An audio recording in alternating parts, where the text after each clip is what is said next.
¿Hoy es el día? Hoy es el día. Hoy es el día de hablar de Linux. Espera. Hay que abrir una nueva sección y hay que hablar de personajes. ¿Y quién mejor para comenzar que con Linus Torvalds? ¿No habíamos dicho que hoy tocaba...? Linus. Que me confundes, porque ¿a quién no le gustan los pingüinos? ¿A quién no le iban a gustar? Contemos su historia. Creo que es más emocionante y nuestros miembros han dicho que prefieren esta historia. Pero no la hemos preparado y además... ¿Quién borró la opción de Julia de la votación? Eso no es el tema, y no te preocupes, empiezo yo.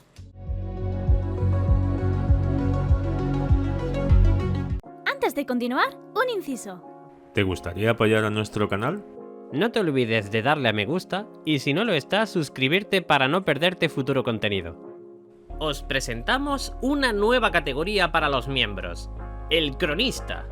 Los cronistas son aquellos que escriben la historia para que los historiadores tengan noción de ella. Por ello, a partir de ahora, los historiadores podrán votar los temas a tratar en los siguientes vídeos del canal y los cronistas podrán proponer esos temas a votar. ¿Os animáis a ser cronistas y proponer temas? Y además también podemos acompañarte desde tu plataforma de podcast favorita. Ahora sí, continúa. El pingüino de Finlandia. Pero si en Finlandia no hay pingüinos. Chip, no me refiero al animal, me refiero a Linus Torvalds. El pingüino es porque es el animal preferido de Linus Torvalds. Sí, de hecho, según Jeff Ayers... ¿Jeff Ayers? ¿Quién es ese? Ni idea. En ningún sitio dicen nada acerca de él. Entonces, ¿por qué estamos hablando de Jeff? Decía que Torvalds tiene fijación por las aves rechonchas que no pueden volar. Por ese motivo, Tux es la mascota de Linux. ¿No es el logotipo? No, la mascota. Pero hemos venido a hablar de Linus Torvalds y no de Tux. ¿Y por qué se llama Tux? Ese no es el tema. Por la abreviación de Torvalds Unix, o la acortación de Tuxedo. No ayudas, pro. Lo siento. Ah, Tuxedo. Porque parece que tiene smoking. Estamos hablando de Torvalds. En verdad hablábamos de otra cosa, pero tú insististe, aunque ya que estamos tengo curiosidad. ¿Cómo empezó Linus Torvalds su carrera?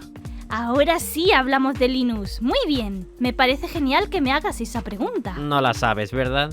Linus Torvalds nació en Helsinki, el 28 de diciembre de 1969. Hay dos bromas con esa fecha, pero me las guardo. Gracias. Sigue, pro. Sus padres son periodistas y su abuelo eran uno estadístico y otro poeta. ¿Sabéis que en Finlandia hay personas que hablan finlandés y quienes hablan sueco? No tenía ni idea. Pues Linus pertenecía a esa minoría de personas que hablan sueco. Aunque él habla finlandés, ¿no? No en casa de sus padres, pero sí. En el colegio aprendió.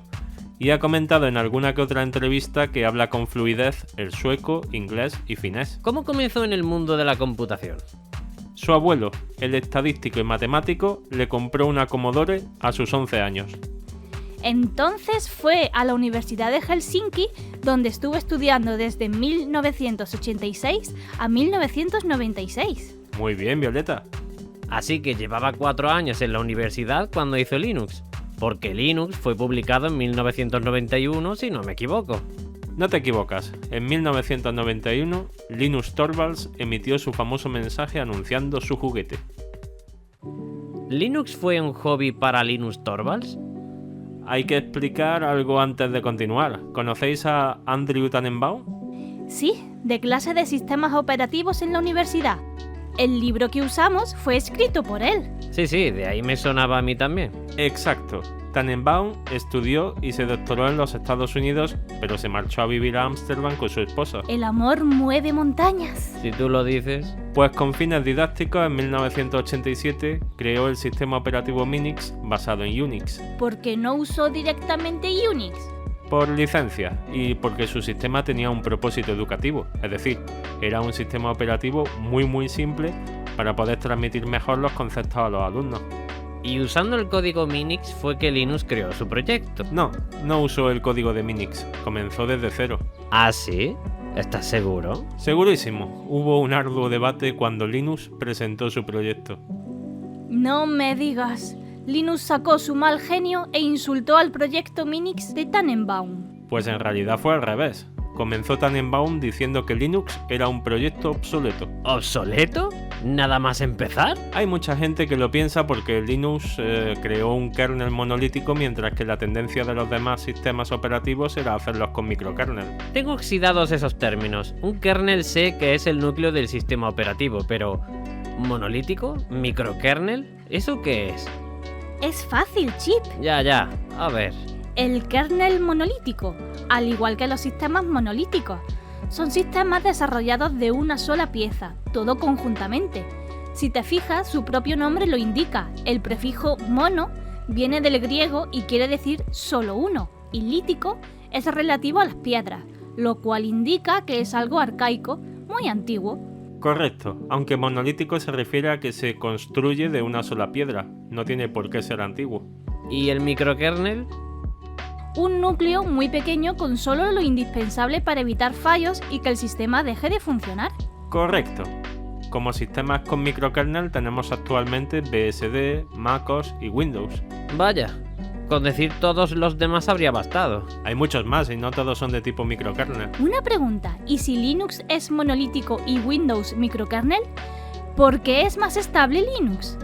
Windows tiende a fallar más que Linux, ¿no? Pues actualmente no sé qué decirte. Es verdad que Windows 98 XP y los más antiguos tenían problemas y se veía muy frecuentemente la pantalla azul. El pantallazo azul de la muerte. Aún tengo pesadillas con ese sonido que hacía. Y sobre todo cuando no había guardado después de mucho tiempo. Sí, era común que en un error de sistema pudiésemos perder lo escrito. ¿Lo escrito? No, yo me refería a lo jugado. Ah, bueno. Actualmente diría que obtener un error que provoque la parada del computador y tener que reiniciar es tan frecuente en unos como en otros. Depende del software, los drivers y el hardware. ¿No se ha planteado Linux convertir su sistema en un microkernel? Hay muchas discusiones que terminaron en frases muy acaloradas de Linux y justamente esta es una de ellas. ¿Se enfadó en lugar de considerarlo? Sí, de hecho parece que O'Reilly intentó extraer para algún texto sus comentarios y aun dulcificando es increíblemente grosero. ¿Qué dijo? ¿Qué dijo? No pienso repetir eso. Pero Chip, ¿qué quieres? ¿Que nos censuren este capítulo? Si queréis quitaros la curiosidad, la esencia de lo que pasó es que la discusión con Tannenbaum se prolongó en el tiempo y según el propio Linus, muchos académicos le otorgaron el crédito de la razón y comenzaron a elaborar otras teorías fuera de microkernels. The Heart es un microkernel también. The Heart es un sueño de una noche de verano. Volvamos a Linus. ¿Por qué desarrolló software libre? ¿Podría haber ganado mucho dinero vendiendo Linux comercialmente? Seguramente no. Si hay que decidir entre comprar Linux o Windows, seguramente comprarías Windows porque está respaldada por una empresa y Linux no habría tenido tanto apoyo. Exacto. Linus consideró que si el software se podía descargar gratuitamente incluyendo su código fuente, cualquiera con suficiente conocimiento e interés lo modificaría, mejoraría y lo usaría para sus propios propósitos. Quedándose el nuevo código para sí. No, Linus es inteligente y gracias a la Fundación de Software Libre pudo usar la licencia GPL. ¿Qué ventajas tiene esa licencia para Linux? En principio, el código debe compartirse conjuntamente con su código fuente. Sí, eso lo tenía claro Linus. Además, permite a las personas modificar y redistribuir el código sin restricciones. ¿Sin restricciones? ¿Ninguna? Solo una. Ah, ahí viene el pero. Debe entregarse con su código fuente siempre. Entonces, las modificaciones realizadas por grandes compañías creadas en torno a Linux como Red Hat, CentOS, Canonical o SUSE debían entregar el código fuente con sus modificaciones. Exacto. De esa forma se puede seguir el ciclo virtuoso de modificar, mejorar y compartir. Suena bien, aunque tengo entendido que Nvidia y otros fabricantes, aun entregando los drivers para que su hardware funcione en Linux, lo hacían como código propietario, nada de código fuente. Es una pena. En una charla, el bueno de Torvalds les dejó clara su postura acerca de esa práctica a la gente de Nvidia. ¡Qué grosero fue! Estas cosas son las que no se olvidan. Por cierto, ¿el hecho de que el kernel tenga su nombre es algún tipo de narcisismo? Eso. ¿Por qué se llama Linux? No, como decía Phil Carton... ¡Anda! De Phil ya comentaste algo en el capítulo de JavaScript. Fue ingeniero de Netscape, ¿no? Muy bien, Chip, sí. El caso es que, como decía Phil, el problema de nombrar es de lo más difícil en la ciencia de la computación, y Linux tampoco era superdotado en este sentido. ¿Qué nombre propuso para el kernel? Inicialmente lo llamó Freaks. ¿Freaks? ¿Por qué? Por lo friki que era. Creo que fue por la apariencia del código inicial. El administrador del servidor donde se subió el proyecto vio aquello y le cambió el nombre sin consultarlo con Linux, poniendo Linux. Es raro que Linux no lo hubiese intentado cambiar. En aquellos tiempos los administradores de sistemas eran los verdaderos dioses. Si modificaban algo así se quedaba. El resto de personas no tenían acceso a los servidores. Por eso el nombre BOF. B-O-F-H. Exacto. Buff. ¿Qué significa buff? No lo digo. Lo dejo para quien lo sepa, lo escriba en la caja de comentarios. Vaya, qué misterio. Así de fuerte será. ¿Y qué más software creó Linux? El software más conocido creado por Linus Torvalds es en principio Linux y después Git. ¿Después Git? Pero sí es muy conocido entre los programadores. El nombre creo que significa personas sin modales, ¿no? Curiosamente Linus dijo que como Linux hacía referencia a su nombre, Git hacía referencia a su carácter.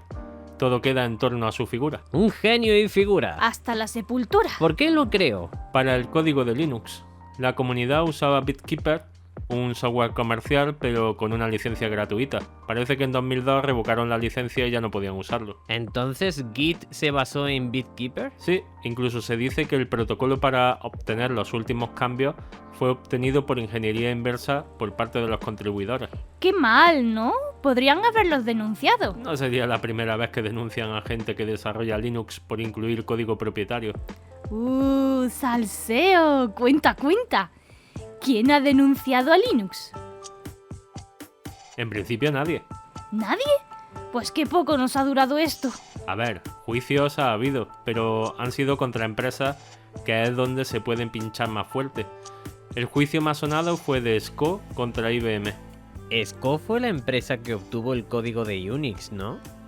Sí, el juicio fue por emplear un derivado de Unix, Linux, y no querer pagar licencia. Pero hemos dicho que Linux no comparte código con Unix ni con Minix. ¿Qué fundamento tenían? Ninguno. SCO fue desacreditado en los sumarios que dan los testimonios de Linux, diciendo en su estilo que en caso de haber existido código de Unix, copiado sin él saberlo, fue eliminado o reescrito porque no consiente tener código malo en su proyecto. ¿Así lo dijo? Seguramente. Seguramente con algunos improperios, exabruptos, palabrotas. Sí, Chip. Vale, pues ya estaría. ¿Cómo que ya estaría? Perdón. Conclusiones. Linus Torvalds pasó de ser un joven nerd que jugaba con computadores a desarrollar uno de los software más empleados por empresas y entusiastas de todo el mundo. Realmente la personalidad de Linus Torvalds puede asemejarse a grandes personajes como Sherlock Holmes, el Dr. House e incluso en cierta forma Tony Stark. ¿Por lo brillante? Bueno, yo estaba pensando más en lo irreverentes que son. Ahora el turno es para vosotros. Queremos leer qué dejáis en la caja de comentarios. ¿Conocíais al bueno de Linus Torvalds? ¿Habéis leído su libro Just for Fun? ¿Usáis normalmente Linux o Android? ¿A qué ha sido mejor hablar de Linus Torvalds que de Julia? Nos ha liado al final. Déjanos tu comentario. ¿Sabes, Violeta? Esa ha sido una jugada muy fea. Yo creo que nos ha salido bien. Seguro que a los espectadores les gustó mucho más que la otra opción. Pero teníamos preparado el contenido para Julia. ¿Lo quitaste de la votación para los miembros? Yo no. Quizás se eliminó él solo. Casi nadie quiere Julia. ¿No has leído los comentarios? ¿A qué te refieres? El Team Violeta no quiere Julia. No existe ningún Team Violeta. ¿Ah, no? Por favor, chicos, decid algo en comentarios que Chip os vea. Te propongo algo, Violeta. Si tú y el Team Violeta conseguís llegar a los 100 seguidores en Instagram, demoraremos aún más la inclusión de Julia en la votación de los miembros. Acepto el desafío. Ya mismo hablamos de Julia. ¿No lo va a conseguir? Continuará.